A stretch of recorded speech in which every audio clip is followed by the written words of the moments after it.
Hi everyone, कैसे हैं आप सभी? अच्छे हैं। चलिए, मैं भी उम्मीद करता हूं कि आप हमेशा अच्छे ही रहें। आप हमेशा अपनी पढ़ाई में बहुत व्यस्त रहें और मस्त रहें। चलिए, आज की क्लास हम लोग शुरू करते हैं। और शुरू करने से पहले मैं थोड़ा सा जनरल बता देता हूं कि हम लोगों ने प्रेजेंट टेंस पूरा कंप्लीट कर लिया है। प्रेजेंट टेंस के चारों पार्ट। फिर हम लोगों ने पास्ट टेंस पूरा कंप्लीट कर लिया है। ये हमारा पास्ट टेंस भी हम पूरा कर चुके हैं। इसके बाद आज की जो क्लास रहेगी हमारी, हम लोग ये जो ग्रुप है तीसरा, वो हमारा फ्यूचर टेंस का रहेगा। हम लोग फ्यूचर टेंस में जाने वाले हैं। इसके हम लोगों ने चार कंप्लीट करे, आप सभी को पता है। प्रेजेंट का पहला प्रेजेंट सिंपल, ये हम लोग कंप्लीट कर चुके हैं। इसका दूसरा प्रेजेंट कंटिन्यूस हम लोग कंप्लीट कर चुके हैं। एज इट इज हम लोग बात करें प्रेजेंट का परफेक्ट टेंस कंप्लीट कर चुके हैं। और चौथा प्रेजेंट परफेक्ट, और इसके बाद में कंटिन्यूस टेंस। ठीक है, present perfect continuous tense. As it is past के भी चारों हम लोग कंप्लीट कर चुके हैं। ठीक है, फिर हम लोग बात करते हैं आज फ्यूचर के। फ्यूचर के हम लोग चार टेंस पढ़ने वाले हैं। ठीक है, इतनी बात समझ में आ रही? Present simple, present continue, present perfect, present perfect continuous, past simple, past continuous, past perfect, past perfect continuous. Same to same future के भी चार होंगे, सिर्फ नाम चेंज हो जाएगा। प्रेजेंट की जगह पर पास्ट सिंपल हुआ था, ऐसा कैसा आप यहाँ आ जाएंगे तो फ्यूचर सिंपल हो जाएगा। ठीक है, तो आज आप लोग ध्यान से बने रहें पूरे क्लास के टाइम तक। इजीली आपको सब चीज समझ में आ जाएगी और उम्मीद करता हूं कि आप इन सभी टेंसेस को अपनी फेयर कॉपी में लिख रहे होंगे और सीख भी रहे होंगे। ठीक है, अब देखिए, मैं बातों बातों में रहे होंगे वाली बात आ रही। तो आज की जो अपनी क्लास है, इसमें हम लोग बात करने वाले हैं फ्यूचर टेंस की। कौन से टेंस की बात करने वाले हैं भैया? फ्यूचर टेंस की। ठीक है, फ्यूचर टेंस जो है हमारा, फ्यूचर टेंस को हम लोग बोलते हैं भूतकाल, सॉरी सॉरी भविष्यकाल। क्या बोलते हैं भैया? भविष्यकाल। भविष्यकाल मतलब आने वाला समय। मैंने आपको बोला था प्रेजेंट वर्तमान हम जहां रहते हैं, पास्ट पहले रहते थे, वो फ्यूचर रहेंगे।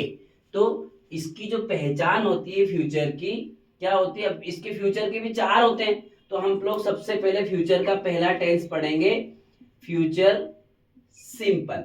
इसको इंडेफिनिट भी बोलते हैं, फ्यूचर इंडेफिनिट। इसकी पहचान गा गी गे, मीन्स हिंदी के सेंटेंसेस के लास्ट में गा गी गे आएगा। जाएगा, खाएगा, पिएगा, लिखेगा, पढ़ेगा, किसी भी काम को करना होगा, तो गा गी गे के सेंस में हम लोग बात करने वाले हैं। ऐसे सेंटेंसेस जिनके लास्ट में गा गी गे आता है, उनकी जो इंग्लिश बनाने का रूल, पहले तो हम लोग सेंटेंस लिखते थे, पहचान बता दी। जैसे किस प्रकार से एग्जाम्पल आएगा, तो उन्होंने बोला कि जैसे हम स्कूल जाएंगे, ये सबसे अपना अपने काम का सेंटेंस, हम स्कूल जाएंगे। ठीक है, हम स्कूल जाएंगे। या फिर उन्होंने बोला कि हम स्कूल जाएंगे, फिर उन्होंने बोला कि सुमित क्रिकेट खेलेगा। क्या बोला उन्होंने? सुमित क्रिकेट खेलेगा। समझ में आ रही बात क्या? जैसे मान लीजिए उन्होंने बोला सुमित क्रिकेट खेलेगा। ठीक है, उन्होंने एग्जाम्पल बोला, जैसे कोई बच्चा है जो बाहर जा रहा है, जैसे अंकिता केरल जाएगी। अंकिता केरल जाएगी। मैं डॉक्टर बनूंगा। मैं डॉक्टर बनूंगा। ऐसे सेंटेंसेस जिनके लास्ट में गा गी गे आता है, वो सेंटेंसेस फ्यूचर सिंपल टेंस के एग्जाम्पल कहलाते हैं। क्लियर? अब ऐसे सेंटेंस की इंग्लिश बनाने का रूल लिखिए आप लोग। तो सबसे पहले हम लोग सब्जेक्ट लिखेंगे, फिर इसके बाद में इसमें जो हेल्पिंग वर्ब है वो विल या सेल होगा। विल सेल हेल्पिंग वर्ब लगेगी। आजकल मॉडर्न इंग्लिश में सेल जो हेल्पिंग वर्ब है उसको उन्होंने रिमूव कर दी है। हम लोग आजकल सिर्फ जो मॉडर्न इंग्लिश है उसमें हम विल से काम चला लेते हैं, लेकिन हम फिर भी पढ़ते हैं क्योंकि कई जगह पर ये यूज आता है। जैसे बच्चे एप्लीकेशन लिखते हैं, I shall go with him, my father has been transferred to Bhopal, I shall go with him. उस सेंस में हम लोग जो है शैल को भी ध्यान में रखते हुए चलेंगे, ठीक है। फिर फ्यूचर सिंपल टेंस में वर्ब की कौन सी फॉर्म लगेगी, वर्ब की फर्स्ट फॉर्म लगेगी, ठीक है। देन ऑब्जेक्ट, तो रूल है subject will shall verb first form और ऑब्जेक्ट, ये इंग्लिश बनाने का आपका रूल हो जाएगा। क्लियर? चलिए मैं इंग्लिश बना देता हूं, आप लोग ध्यान से देखिएगा, आपको बहुत आसानी से समझ में आएगा।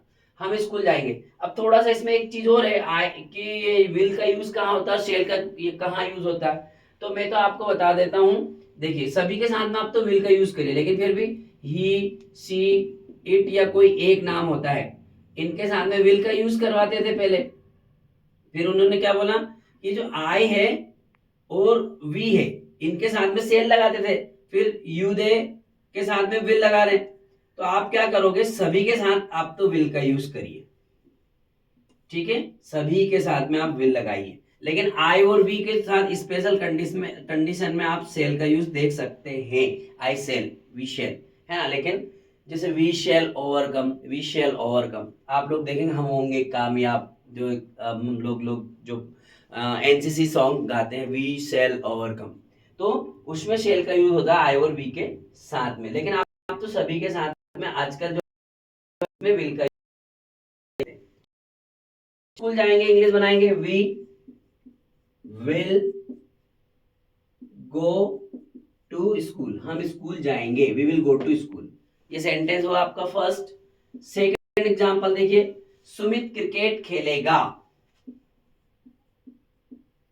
Sumit will play cricket, Sumit will play cricket.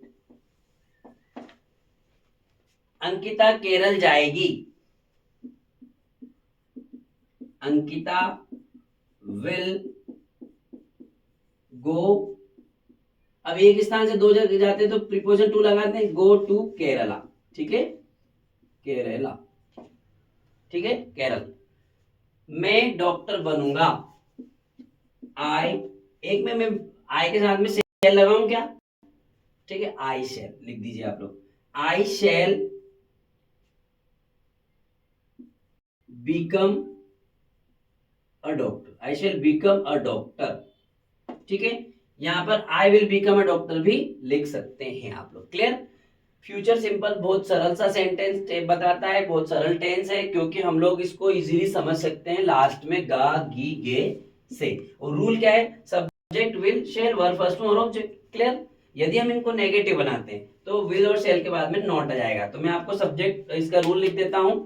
देखिए सब्जेक्ट प्लस विल या shell plus not plus main verb की फर्स्ट फॉर्म प्लस ऑब्जेक्ट, ठीक है, ये आपका पॉजिटिव से नेगेटिव बनाने का रूल हो गया।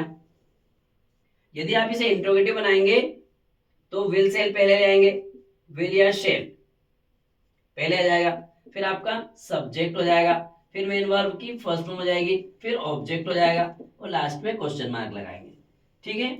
सेंटेंस की इंग्लिश किस प्रकार से होगी, तीनों तरीके से देखिए आप, we will go to school, ठीक है, इसको यहीं पे आप नेगेटिव बना रहे पहले को, वी विल स्कूल, इसको नेगेटिव बनाएंगे तो we will not go to school, will not go to school, ये हो गया, ठीक है। सुमित क्रिकेट खेलेगा, नेगेटिव बनाएंगे तो क्या होगा, Sumit will not play cricket. Clear? समझ में आ रही बात क्या? अब मान लीजिए इन दोनों सेंटेंस को हम इंटरोगेटिव बना रहे हैं, क्योंकि दो मैं आपको होमवर्क के रूप में दूंगा, ठीक है। Sumit will go to school, Sumit will not go to school, interrogative बनाएंगे आप लोग तो इंटरोगेटिव में विल सुमित, क्या होगा, विल सुमित, ठीक है, विल सुमित, क्या है, will Sumit play cricket, will Sumit play cricket और ये क्वेश्चन मार्क, तो ये आपका इंट्रोगेटिव वाला एग्जांपल है, ठीक है। फिर मान लीजिए हम स्कूल जाएंगे, हम स्कूल नहीं जाएंगे, अब क्या हम स्कूल जाएंगे तो क्या बताएंगे, विल वी स्कूल। क्या हम, ये आपका इंट्रोगेटिव स्टेटमेंट हो जाएगा। क्लियर?